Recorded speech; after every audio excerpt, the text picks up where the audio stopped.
Prime Minister Pham Minh Chinh had meetings with leading corporations of China on June 24 as part of his working trip to China to discuss advancing cooperation with Vietnam in infrastructure development, finance, trade, and investment.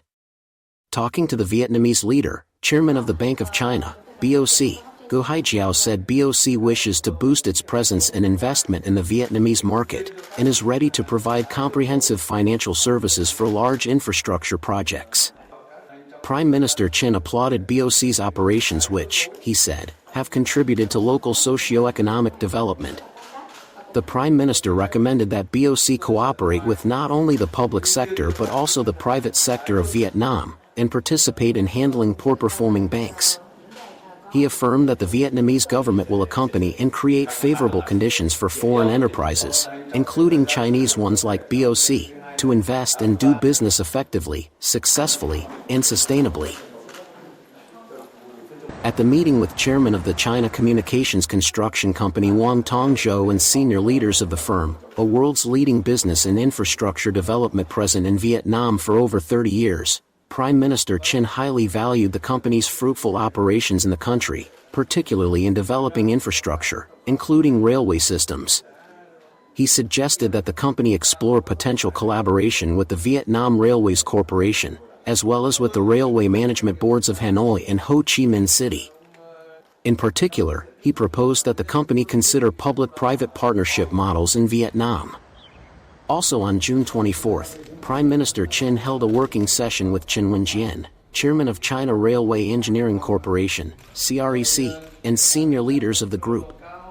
Prime Minister Chinh welcomed the Chinese enterprise's plans to invest and do business in Vietnam.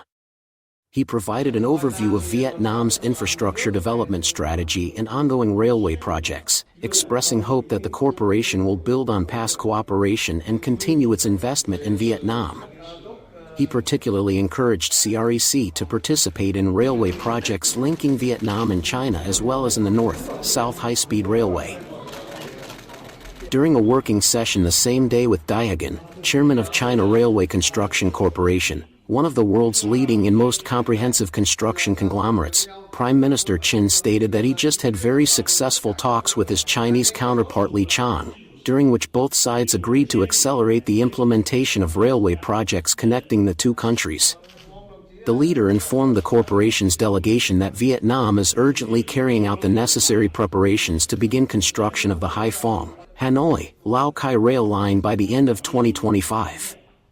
He urged the firm to work closely and swiftly with relevant Vietnamese agencies to join the project at the earliest.